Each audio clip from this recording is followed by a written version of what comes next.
नमस्कार, ताल ठोक के देख रहे हैं आप। मैं हूं आपके साथ रोहित सरदाना। देश भर में इस समय सिर्फ नोटबंदी के मुद्दे का शोर। संसद में भी इसी मुद्दे पर शोर शराबे की वजह से पूरा सत्र बर्बाद हो गया। और इसी शोर के बीच पश्चिम बंगाल में बीते 3 दिन से लगातार हो रही सांप्रदायिक हिंसा का मुद्दा दब गया। हम हमेशा मानते हैं कि खबर वही होती है जिसे दबाने की कोशिश की जाए, और इसीलिए आज हम ये बहस लेकर आपके सामने। पश्चिम बंगाल की राजधानी कोलकाता से करीब 28 किलोमीटर दूर धूलागढ़ इलाके में बीते 3 दिन से हिंसा हो रही है। दंगाइयों ने चुन चुनकर एक समुदाय के घरों को निशाना बनाया, घरों में घुसकर आग लगाई, सामान लूटा, और यह सिलसिला 3 दिन तक इसलिए चलता रहा क्योंकि ममता बनर्जी की सेक्युलर सरकार दंगाइयों को पकड़ने की हिम्मत नहीं दिखा। धूलागढ़ के लोग कहते हैं कि दंगाई जब उनके घरों में आगजनी और लूटपाट कर रहे थे तब पुलिस भी तमाशबीन बनी हुई थी, क्योंकि खतरा था कि दंगाई उन पर भी हमला कर देते। क्या किसी प्रशासन और सरकार के लिए यह शर्मनाक नहीं है कि लगातार 3 दिन तक हिंसा चलती रहे लेकिन एक भी मुजरिम पर कोई कार्रवाई ना हो? सवाल यह कि कोलकाता से 28 किलोमीटर दूर धूलागढ़ में सांप्रदायिक हिंसा पर ममता बनर्जी खामोश क्यों है? नोटबंदी के मुद्दे पर उन्होंने दिल्ली, लखनऊ और पटना को एक कर दिया, लेकिन जहां की कानून व्यवस्था की जिम्मेदारी खुद उन पर है, उस पश्चिम बंगाल में लगातार हो रही सांप्रदायिक घटनाओं पर वो चुप्पी साध लेती है। ताल ठोक के आज हम पूछेंगे कि नोटबंदी का विरोध करने वाली पार्टियां बंगाल की हिंसा पर ममता बनर्जी से सवाल पूछने की हिम्मत क्यों नहीं करती? क्या हिंदुओं के लिए पश्चिम बंगाल पाकिस्तान बन रहा है? क्या ममता बनर्जी वोट बैंक की जो राजनीति करती है उसकी खातिर अब तक धूलागढ़ के दंगाइयों पर कार्रवाई नहीं हो रही?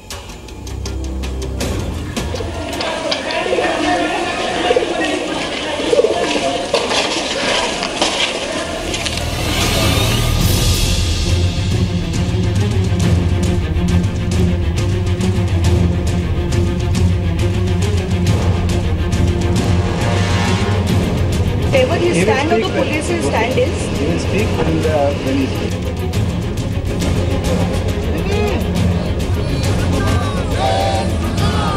মানে এখানটা কি হয়েছিল জানি না, হঠাৎই দেখলাম বোমের আওয়াজ। তারপরে মানে ওপাশ থেকে লোক ছুটে এলো, সব মোম টোম ফেলছে, আর আমরা সব ঘরে ঢুকে পড়েছি।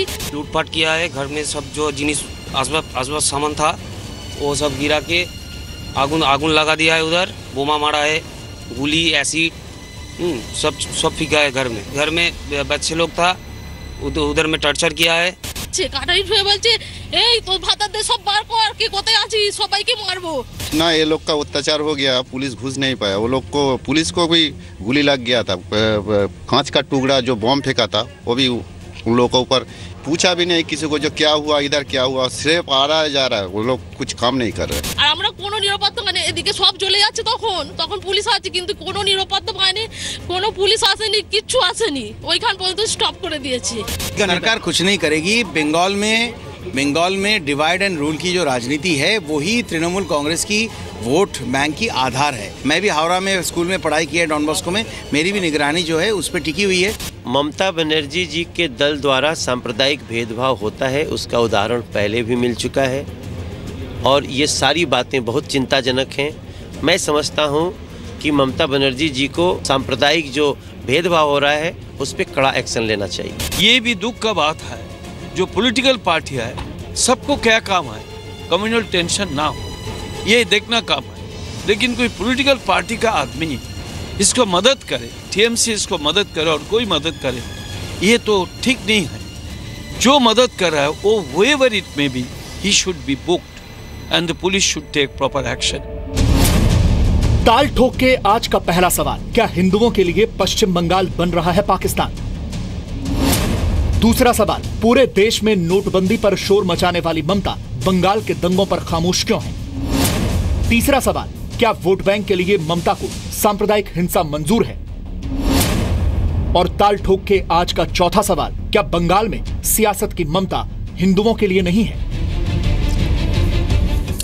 तो आपको बता दें, ताल ठोक के आज हमारे साथ बात करने के लिए कौन कौन से खास मेहमान हैं। संबित पात्रा हमारे साथ हैं, वो बीजेपी के प्रवक्ता हैं, वैसे उड़ीसा से आते हैं और पेशे से सर्जन हैं। हमारे साथ आलोक शर्मा होंगे, जो कि कांग्रेस पार्टी के प्रवक्ता हैं, युवा कांग्रेस से लंबे समय तक जुड़े रहे हैं, अध्यापक भी हैं, पढ़ाते हैं, छात्रों से अभी भी उनका जुड़ाव है, खासतौर पे सिविल सर्विसेज की तैयारी का उनका लंबा अनुभव है, छात्रों को कराने। राकेश सिन्हा हमारे साथ हैं, वैसे प्रोफेसर हैं, आरएसएस से जुड़े विचारक हैं। दिल्ली यूनिवर्सिटी में वो एसोसिएट प्रोफेसर होने के साथ साथ इंडिया पॉलिसी फाउंडेशन के प्रमुख भी हैं। और हमारे साथ मनोजीत मंडल अब से कुछ देर के बाद होंगे। वो प्रोफेसर हैं, जादवपुर यूनिवर्सिटी में अंग्रेजी पढ़ाते हैं और टीएमसी के समर्थक हैं। मेरी सहयोगी पूजा मेहता जो इस वक्त उस इलाके में मौजूद है जहां पर यह पूरा घटनाक्रम पिछले 3 दिन में हुआ है, लेकिन ना तो किसी मीडिया ने न किसी राजनीतिक पार्टी ने इस मामले को लेकर अब तक सवाल उठाया। सोशल मीडिया पर लगातार लोगों की शिकायत करने के बाद हमने अपनी टीम की सदस्य पूजा को इस इलाके में भेजा है, जो कोलकाता से सिर्फ 28 किलोमीटर की दूरी पर है। लेकिन सरकार की या तो आंखें बंद है या फिर सरकार वहां पर जो कुछ हो रहा है उसको देखना चाहती नहीं थी। पूजा, मैं पहला सवाल आप ही से पूछना चाहता हूं, आपने वहां पर क्या देखा? जो दर्शक हमारे सोशल मीडिया पर, फेसबुक पर, ट्विटर पर, व्हाट्सएप पर तस्वीरें ईमेल के जरिए हमारे पास भेज रहे थे, उनमें कितनी सच्चाई आपने पाई? और जिन ममता बनर्जी को अपने दफ्तर के बाहर से ना देख के लगता है कि तख्ता पलट न करने आए हो मेरा, उन ममता बनर्जी को कलकत्ता से मात्र 28 किलोमीटर दूर ये नहीं पता लगा कि लोगों के घरों में आग लगा दी जा रही है?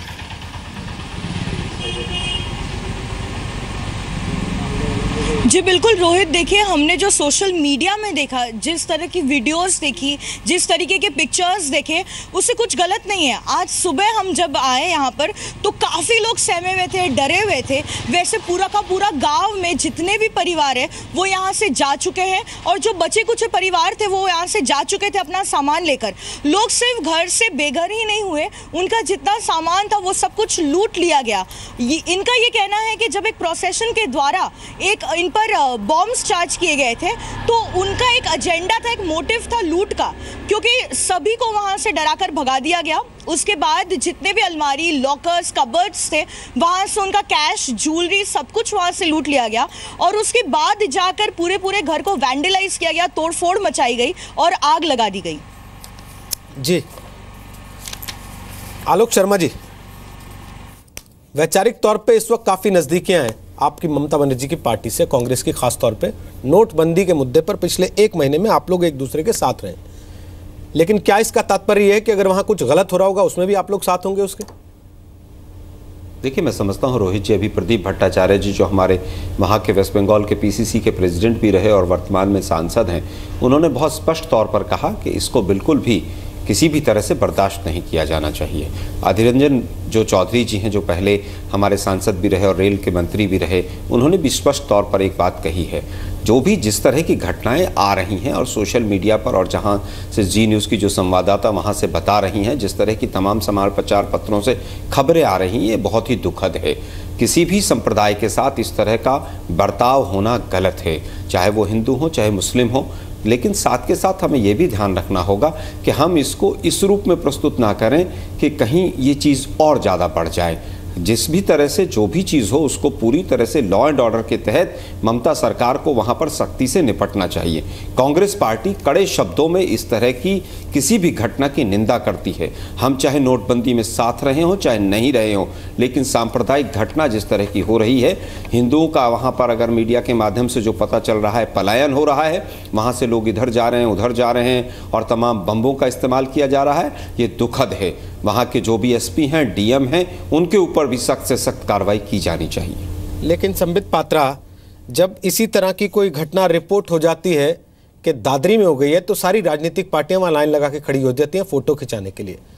यहाँ पर अगर कोई घटना हो रही है, चाहे वो मालदा की घटना हो, चाहे वो दुर्गा पूजा के दौरान एक गाँव में दुर्गा पूजा ना करने देने का मामला हो, चाहे वो ताजिए और दुर्गा पूजा के दौरान दुर्गा पूजा पर रोक लगाने का आरोप लगने की बात हो, कोई राजनीतिक पार्टी समर्थन में खड़े नहीं होती उस तबके के जिसको दबाया जा रहा है। क्यों ऐसा लोगों को महसूस कराना चाहते हैं कि वो पाकिस्तान में रहते हैं, हिंदुस्तान में नहीं रहते? बिल्कुल ठीक कह रहे हैं रोहित, आप बिल्कुल ठीक कह रहे हैं। और जब मैं इस डिबेट में आपका आंसर दे रहा हूं तो मैं सोच रहा हूं कि मैं पॉलिटिकली करेक्ट होकर बोलूं या जो दिल में है बात सच में बता दूं। देखिए, जो पॉलिटिशियंस होते हैं और जर्नलिस्ट, पॉलिटिशियंस, मीडिया घर, मुझे तो आश्चर्य हो रहा है कि जी न्यूज़ ने ये डिबेट कर भी लिया। बाकी आप देखिए, ये न्यूज़ तो कहीं भी नहीं आ रहा है। हर कोई इसको मान रहा है कि चलिए ये तो साइड न्यूज़ है, इसको दिखाने की आवश्यकता ही नहीं है। दादरी होता तो वो हेडलाइन भी बनती और हर कोई जर्नलिस्ट केवल दादरी के बारे में बात कर रहा होता, मानो पूरे विश्व में और कुछ भी नहीं है, केवल दादरी ही है। तो स्वाभाविक रूप से पॉलिटिकली करेक्ट होके बोलूं तो फिर मैं अपने भाई आलोक शर्मा जी ने जैसा कहा कि हम निंदा करते हैं, एक प्रस्ताव जैसे पढ़ा जाता है वैसा ही मैं कर देता। अमूमन मोस्ट राजनेता ऐसा ही करते हैं। और अगर दिल से बोलूं तो मैं कहूंगा कि Hindus have been taken for granted. Hindus को तो हर समय ही ग्रांटेड लिया गया है। ये कोई वोट बैंक थोड़ी है, इनका क्या हो जाएगा? इनको मारो, काटो, पीटो, भगा दो तो भी क्या कर लेंगे? ये कौन सा वोट बैंक है जो इसके लिए चिंता करना है? और with due respect to Islam में और मुसलमानों में कोई गड़बड़ी हो ये बात नहीं है, मगर जो उनके नेता हैं और जो उनको भड़काते हैं, उन लोगों ने जिस प्रकार का एक माहौल बना रखा है सेक्युलरिज्म के नाम पे, कि आज नतीजा यह हुआ है कि पूरी की पूरी लड़ाई हो जा रही है, पूरी की पूरी दंगे हो जा रहे हैं और उसे कोई रिपोर्ट तक नहीं करता, क्योंकि वो हमारे सेक्युलरिज्म को अटैक कर देगा ना। फिर लोग कहेंगे अरे ये तो सेक्युलर भी नहीं है। और देखिए अभी रोहित जी मुझे भी बुरा लगा, आपने मुझे एक बार डिबेट में पूछा था, संबित पात्रा आप धर्म का नाम क्यों नहीं लेते हैं? आप एक तथाकथित धर्म के घरों पर अटैक हुआ ऐसा क्यों कहते हैं? आज हिंदुओं के घर पे अटैक हुआ है और आपको बधाई भी देता हूं कि आपने ये डिबेट भी किया है, मगर आज आपने भी वो गलती कर दी है। आपने कहा कि एक धर्म विशेष के घर पे अटैक हुआ है। धर्म विशेष के घर पे नहीं मेरे भाई, गलती नहीं, हिंदुओं के घर पे अटैक हुआ है, उनके घर पे बम फेंक दिया गया है। हमने आज आप लोगों को मौका दिया ये जांचने के लिए कि आप लोगों में कितनी हिम्मत है। आप लोग ये कहने की हिम्मत भी रखते हैं कि नहीं रखते, या केवल राकेश सिन्हा कहेंगे और आप लोग धर्म विशेष करते रहेंगे? नहीं, मैंने जानबूझ के लिखा गया सर आज, वरना हम इस बात के पक्षधर हैं कि आपके दो संप्रदाय कह देने से इस देश के लोगों की आंख में धूल नहीं झोंकी जा सकती। अब उनको ये पता लगने से नहीं रोका जा सकता कि कौन संप्रदाय है वो और किन लोगों के बीच में तनाव हुआ है। लोग सब जानते हैं, अच्छे से समझते हैं, महसूस कर चुके हैं बरसों तक। ठीक कह रहे हैं आप, ठीक कह रहे हैं। और आपके इस बात पे मैं विश्वास भी करता हूं, क्योंकि आपने इस डिबेट को तो किया, वरना सब आंख बंद करके बैठे हैं। देखिए बंगाल की कहानी ये कोई आज की कहानी नहीं है। और किस प्रकार से अभी दुर्गा पूजा के समय हम आप बैठे थे, डिबेट कर रहे थे, दुर्गा पूजा के विसर्जन पे भी रोक लगा दी गई थी क्योंकि मुहर्रम था। कोर्ट को कहना पड़ा कि अरे ये क्या कर रहे हैं, सदियों से चला आ रहा है दुर्गा पूजा, आप उसको भी रोक देंगे? देखिए अगर ऐसा ही चलता रहा तो वो दिन दूर नहीं जब वो कहेंगे घर छोड़ के चले जाओ और हमारे पास कोई ऑप्शन नहीं रहेगा, आंख बंद करके घर छोड़ना पड़ेगा, क्योंकि इस विषय को कोई उठाएगा ही नहीं। इस विषय को कोई उठाएगा तो वो फिर कम्युनल हो जाएगा। आज सबसे बड़ी बात है रोहित जी, बाकी डिबेट सब होते रहेंगे। मैं पहले आपको धन्यवाद करता हूं कि ऐसे विषय पे डिबेट करने की आपने हिम्मत की जहां सभी जर्नलिस्ट कान में तेल डाल के और आंख पे पट्टी बांध के बैठे हुए हैं। पात्रा जी, हमें आपसे धन्यवाद से ज्यादा इस बात की दरकार है कि आप कम से कम जैसे बाकी लोग दादरी में लाइन लगा के खड़े थे वहां जाइए तो सही, उन लोगों की तकलीफ का एहसास तो कीजिए। उस जगह पे जाके उस सरकार के कान तक आवाज पहुंचाने के लिए आवाज तो उठाइए कम से कम। हम लोग तो अपना काम करेंगे, लेकिन राजनीति इस देश की अपना काम करेगी, ये हमारा बड़ा सवाल है। पात्रा जी वापस आता हूं, मैं इसका उत्तर प्रोफेसर मंडल आ गए। देखिए अभी वापस लूंगा आपसे जवाब। देखिए प्रोफेसर मंडल और प्रोफेसर राकेश सिन्हा, मैं आपको बता दूं, आपने चूंकि सवाल पूछा है मैं बता दूं। बोलिए। मैं कल बंगाल में था और इस विषय में पता भी है, दिलीप घोष जो हमारे अध्यक्ष हैं वो वहां गए भी हैं और पूरी रिपोर्ट उन्होंने हम सबको दी भी है। ये कोई आज नहीं हुआ, ये 5 दिन से चल रहा है। मिलादु नबी का जो जुलूस दिलीप घोष को जो बात जोर से कहनी चाहिए थी वो बात वो धीमे से कहते हैं, और जो बात उन्हें बंद कमरे में अगर उनके मन में थी कहनी होती 4 लोगों के बीच, वो माइक पे कहते हैं कि बाल पकड़ के खींच के सड़क पे लाना चाहिए। आप इस बात को समझिए। तो ऐसे नेताओं से कौन उम्मीद करेगा कि साहब वो जनता की आवाज को वहां तक पहुंचा पाएंगे जहां तक वो पहुंचनी चाहिए। बहरहाल ये आज का विषय नहीं है, मैं वापस आपके पास आऊंगा। प्रोफेसर मनोजीत मंडल हमारे साथ आ गए, काफी मुश्किल से कनेक्ट हुए, इसलिए पहले मैं उनसे कमेंट ले रहा हूं और थोड़ी देर तक हमारे साथ रहेंगे। राकेश जी उनके बाद आपके पास आता हूं। प्रोफेसर मंडल, अगर वाकई चीजें इतनी गलत हो रही हैं तो ममता बनर्जी तो खुद को जन नेता कहती हैं। ममता बनर्जी कहती हैं कि मैं आम आदमी की नेता हूं। अगर वो आम आदमी की नेता हैं तो फिर वहां पे धर्म के आधार पर भेदभाव की खबरें क्यों आती हैं बार बार? आवाज आ रही है प्रोफेसर मंडल मेरी आपको? क्या? हाँ अभी आ रही है, अभी जी। मेरा सवाल ये है, ममता बनर्जी अगर वाकई details are very very sketchy out here. जी जी बोलिए बोलिए सर। देखिए आप जिस विषय में बात कर रहे हैं उसका विषय का यहाँ का जो डिटेल्स है they are very sketchy, details are not clear here and this place is not very far off from Kolkata either. And हमारे पास कुछ इस तरह का इन्फॉर्मेशन नहीं है कि हमें कोई तनाव फैला है, कोई कम्युनल टेंशन है। जिस तरह से हमारा the friend from the BJP is trying to sort of put it up, इस तरह का कोई इन्फॉर्मेशन हम लोगों के पास अभी तक नहीं है। And it's very strange because we are living hardly 25 kilometres away from the place that he is talking about. मेरे को लगता है ये डेलिबरेटली ये फैलाया जा रहा है एंड बीजेपी के तरफ से। एंड देखिए किस तरह का इडियम ये लोग यूज़ करता है, हिंदू मुस्लिम, ये सब यहाँ बंगाल में नहीं चलते है। आपको पता है कुछ 6-7 महीने पहले जब इलेक्शन के पहले वो जो मालदा में हुए कुछ बात कर रहे थे, वहाँ पे भी कुछ नहीं मिला। वो आप ही ने उस विषय को उठाया था। अच्छा, मालदा में कुछ नहीं मिला चैनल में, मालदा में कुछ नहीं हुआ था और दिल्ली का और एक न्यूज चैनल मालदा में कुछ नहीं हुआ था, मिला। आप ही का नेशनल चैनल का और दूसरा कोई कुछ नहीं हुआ था। वो तो लॉ एंड ऑर्डर टेंशन था, लेकिन ये एक लॉ एंड ऑर्डर छोटा मोटा एकदम छोटा मोटा लॉ एंड ऑर्डर का टेंशन था। कोई छोटा मोटा लॉ एंड ऑर्डर कह रहे हैं सर, लोगों के घरों में आग लगा दी गई, लोग अपने घर छोड़ के भागने को मजबूर हो गए। आप कह रहे हैं छोटा मोटा लॉ एंड ऑर्डर, आप कह रहे हैं मैं 28 किलोमीटर दूर, मुझे तो पता नहीं लगा। ये मालदा फिर भी यही तो हावड़ा तो यहाँ से एकदम 25 किलोमीटर में, यही तो मैं कह रहा हूँ सर, अगर 25 किलोमीटर दूर की आवाज आप लोग नहीं सुन पा रहे हैं, समझ में नहीं आ रहा है। तक आप फोटो खिंचाने चले जाते हैं सर, नहीं है वहाँ पर नोटबंदी पे कलकत्ता, लखनऊ, पटना, दिल्ली एक कर देते हैं आप 4 दिशा सर। 25 किलोमीटर दूर घर में तो झांकिए ना सर, क्या हो रहा है? कहाँ से ये टेंशन ढूंढ रहे हैं, बोलिए ना सर। ढूंढ नहीं रहे हैं, कहाँ से ये टेंशन हो रहा है? आप लोग उस पर पर्दा डालने की कोशिश करते हैं, उसको सामने रख रहे हैं देश के कि ये देखिए किस तरीके से आप लोग दबा के आवाजों को, चीजों को ढकने की कोशिश की जाती है। आप लोग प्लीज दिखाइए भाई साहब, प्लीज दिखाइए। देखिए ना सर, देखिए तो टीवी देखिए तो सर, टीवी देखिए तो सर, आप देखिए टीवी पे चल रहे हैं उन लोगगों के बयान जिनको भागने से मजबूर होना पड़ा अपने घर से। सुबह से आपके मना कर देने से नहीं होगा सर। आपका जो सिस्टर कंसर्न है ना, यहाँ पर उन लोगों तो कुछ नहीं दिखा रहे हैं, दिखाने के नहीं बोलिए ना सर। मैं आपको दिखा रहा हूँ ना, हिंदी में दिखा रहा हूँ सर। बांग्ला में सुनना चाहते हैं तो बांग्ला में आवाज भी सुना देता हूँ। अगर आपने तय कर रखा है कि आप अंग्रेजी के प्रोफेसर हैं, हिंदी में नहीं समझेंगे, बांग्ला में समझेंगे, तो मैं बांग्ला में भी चलवा देता हूँ सर बयान उन लोगों के। और मैं कहता हूँ पूजा से आपको बांग्ला में बता देंगी, अगर उन्हें बांग्ला आती है तो। बोलिए ना, हम समझते हैं। अगर आप समझते हैं तो सुनिए सर। पूजा वहां पे खड़ी हुई है, खड़े होकर वहीं से बता रही है स्पॉट पे। आप तो वहां तक नहीं गए सर, लेकिन मेरी रिपोर्टर वहां खड़ी है सर और बोल रही है वहां से, और ताल ठोक के बोल रही है कि ऐसा हो रहा है। दिखाइए, कहीं से पैर पीछे नहीं खींच रही सर अपनी बात से। दिखाइए। आप अभी भी कह रहे थे मालदा में कुछ नहीं हुआ, उसके बाद आप कहने लगे लॉ एंड ऑर्डर का छोटा सा प्रॉब्लम था। तो अगर आप ही को मैग्नीट्यूड डिसाइड करना सर कि छोटा क्या होता है और बड़ा क्या होता है, तो फिर ठीक है सर, बिल्कुल फिर तो कोई बहस ही नहीं है सर। फिर तो पिटने दीजिए लोगों को, मरने दीजिए, आग लगने दीजिए उनके घरों में, भागने दीजिए उनको छोड़ के। क्या चूक गया?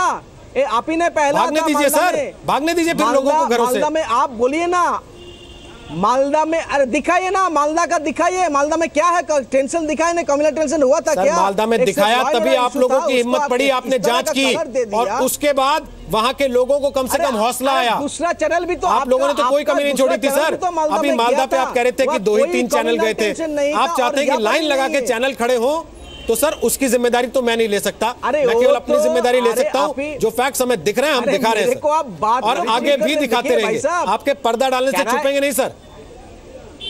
दिखाइए प्लीज, दिखाइए। दिखा रहे हैं सर, दिखा रहे हैं, आगे भी दिखाते रहेंगे। पूजा, मेरे को तो कुछ इन्फॉर्मेशन नहीं। पूजा हालांकि वो तय करके बैठे कि उनको मानना नहीं है, क्योंकि उनकी सीएम ने आंख बंद की है, कान बंद किए, नाक बंद की है, लेकिन फिर भी आप जरा उनको बता दीजिए क्या देखा आपने, क्योंकि पहले 5 मिनट वो नहीं थे इस कार्यक्रम में, और उनका कहना है 25 किलोमीटर दूर हूं, फिर भी मुझ तक बम की आवाज नहीं पहुंची, तो मैं नहीं मानता बम फटा है। प्लीज पूजा बताइए, बताइए पूजा। दिखाइए। देखिए रोहित, मनोजीत मंडल को मैं एक छोटी सी बात बता देना चाहूँ। उनका ये कहना है कि यहाँ पे कोई भी घटना ऐसी नहीं घटी या सरकार को इस बारे में नहीं पता चला। अगर ऐसा कुछ नहीं हुआ तो यहाँ पर सेक्शन 144 क्यों इम्पोज किया गया है? सेक्शन 144 तभी इम्पोज किया जाता है जब कोई लॉ एंड ऑर्डर सिचुएशन में डेटोरेशन होता है, तो वो चाहे तो एक बार डीएमएससी से बात कर ले कि यहाँ पे सेक्शन 144 आखिर क्यों इम्पोज किया गया है। उसके अलावा हम मनोजीत मंडल को ये भी बता दें कि दिल्ली या अन्य राज्यों में बैठे हुए लोगों को सोशल मीडिया की वजह से उनको ये सिचुएशन के बारे में पता है, वो आखिर बंगाल में ही है। लॉ एंड ऑर्डर इशू को कम्युनल इशू क्यों बना रहे हैं सर? कम्युनल इशू को लॉ एंड ऑर्डर इशू को आप कम्युनल क्यों बना रहे हैं? राकेश सिन्हा, अभी तो वही मालदा में देश के लोगों को ये कह के बेवकूफ बनाया जाता रहेगा कि नहीं नहीं जो तुम्हारे साथ हो रहा है वो लॉ एंड ऑर्डर का इशू है, वो धर्म की वजह से नहीं हो रहा। और जब लॉ एंड ऑर्डर का इशू होगा तो उसको ये कहा जाएगा अरे ये तो तुम्हारे धर्म का इशू है, जाओ हम फोटो खिंचाने पहुंचे तो तुम भी नारा लगाओ। क्या बोल रहे हैं भाई साहब? ये तो बोला लॉ एंड ऑर्डर इशू हो सकता है जो जिस तरह का मालदा में था ना। अरे मनोजीत मंडल जी सुन लीजिए, आपको मैंने सुन लिया है। मैं दो बातें कहना चाहता हूं। देखिए वहां 40 दुकानों में आग लगा दिया गया। 40 दुकानों हिंदुओं का दुकान है। 3 दर्जन हिंदू घरों को में आग लगा दी गई है। यदि 40 दुकानों में आग लगना, 3 दर्जन घरों में आग लगना कोई छोटी घटना है तो मैं ममता बनर्जी को मुबारकबाद देता हूं कि वो वही नीति अपना रही है जो लॉर्ड कर्जन अपना रहा था। लॉर्ड कर्जन के बंगाल में और ममता के बंगाल में कोई बुनियादी फर्क नहीं रह गया है। जिस तरह से लॉर्ड कर्जन ने बंगाल को सांप्रदायिक ध्रुवीकरण के द्वारा बांट दिया था, 2 बंगाल बना था 1905 में, ठीक ममता बनर्जी आज वही नीति को अपना रही है। मैं 2 घटनाओं का जिक्र करना चाहता हूँ। मासूम अख्तर जो हेडमास्टर थे, उनको नेशनल एंथम गाने के लिए पीटा गया था। वो तो आरएसएस का सॉन्ग नहीं गा रहे थे, आरएसएस की प्रार्थना नहीं गा रहे थे। ममता बनर्जी ने क्या एक्शन लिया? ममता बनर्जी ने उसके साथ डाइस शेयर किया जिसने तस्लीमा नसरीन के ऊपर फतवा जारी किया हत्या करने के लिए। ममता बनर्जी ने इमाम के लिए 2500 रुपये का वेतन निश्चित कर दिया जिसको बाद में कोर्ट ने खारिज कर दिया। ममता बनर्जी का सामाजिक दर्शन पूरी तरह से प्रो मुस्लिम होता तब भी चलता। ममता बनर्जी का सामाजिक दर्शन बंगाल को बांटने वाला है। जितने बॉर्डर डिस्ट्रिक्ट्स हैं जिसमें मालदा आता है, मुर्शिदाबाद आता है, जहां मुस्लिम मेजॉरिटी बन चुका है, बांट रहा है। देखिए गुंडा राज चल रहा है और ममता बनर्जी में क्या कर रहे हैं ये लोग। अरे आप सुन लीजिए, अरे मनोजीत जी मेरी बात सुन लीजिए। आप इस तरह से बोलेंगे हम सुनेंगे क्या? देखिए आप इस तरह से कुछ जो भी बोलेंगे हम सुनेंगे क्या? नहीं आप ये सब बोल रहे हैं। नहीं आप तो बीजेपी लोग दार्जिलिंग को बांट रहे हैं। आपको सुनना पड़ेगा। अरे क्यों सुनेंगे? अब आप बंगाल में क्यों करेंगे? कलकत्ता में रहने वाले हर शख्स से बात कीजिए। आप हर शख्स के मन में एक भय का वातावरण ममता बनर्जी ने पैदा कर दिया है। ममता बनर्जी तो घटिया स्तर की राजनीति कर रही हैं। देखिए बंगाल की बात सुन लीजिए। अरे मनोजीत जी थोड़ा मोदी जी ठीक से राजनीति कर रहे हैं ना। इतना लोगों को मार दिया अरे मोदी चलिए डिमोनेटाइजेशन के नाम पे people are dying, people are writing in the street. वो ठीक से that is good politics right, that is good governance, that is good governance. अरे कौन, अरे प्राध्यापक कौन है? आप कौन है बताइए ना। राजनीति में स्तर सुधारने का आप स्तर सुधार रहे हैं। आप कौन है? आपका मानसिक स्तर कौन है? आप बताइए ना। क्यों जा रहा है? आप थोड़ा शांत आप अरे अपना रक्तचाप मत बढ़ाइए। आपका तो बात करने का तामीज भी नहीं है। प्रयास कीजिए। आपको तो बात करने का तामीज भी नहीं है भाई साहब। नहीं रक्तचाप मत बढ़ाइए। बात करने का तामीज भी नहीं है। आप क्यों आए हैं टेलीविजन चैनल में? बताइए ना। बिल्कुल नहीं है। You don't know how to talk. नीचे रखिए। रोहित जी को शांत कीजिए। मैं अपनी बात कर रहा हूं। How to talk. Professor Mandal please. Professor Mandal please. Professor Mandal अरे ठीक से। प्रोफेसर मंडल आपके मैनर्स दिख रहे हैं सर टीवी पर। प्लीज जो भी आप लोग पढ़ाते हैं आप प्रोफेसर है यूनिवर्सिटी में सर, शर्म कीजिए थोड़ी सी सर। बात पूरा प्लीज। अरे प्रोफेसर आप कम से कम भाषा का स्तर तो मेंटेन रखें आपस में। आप टीवी डिबेट में आ रहे हैं, आप देश के लोगों को दिखाना चाहते हैं कि हमारे यहाँ सब कुछ ठीक है, तो आप इस भाषा में दिखाएंगे क्या? कम से कम अगर आपके पास सब कुछ ठीक है तो उसको सच की आवाज को ऊंचा रखने की जरूरत नहीं पड़ती सर। वो अपने आप ऊंची रहती है, उसको चिल्लाना नहीं पड़ता सच को। दिल्ली से आप ही को सिर्फ दिखाया जा रहा है ना। आप इस तरीके से भाषा का इस्तेमाल कर रहे हैं, कोई लिहाज भी नहीं है आप लोगों को इस बात का। Please sir, please please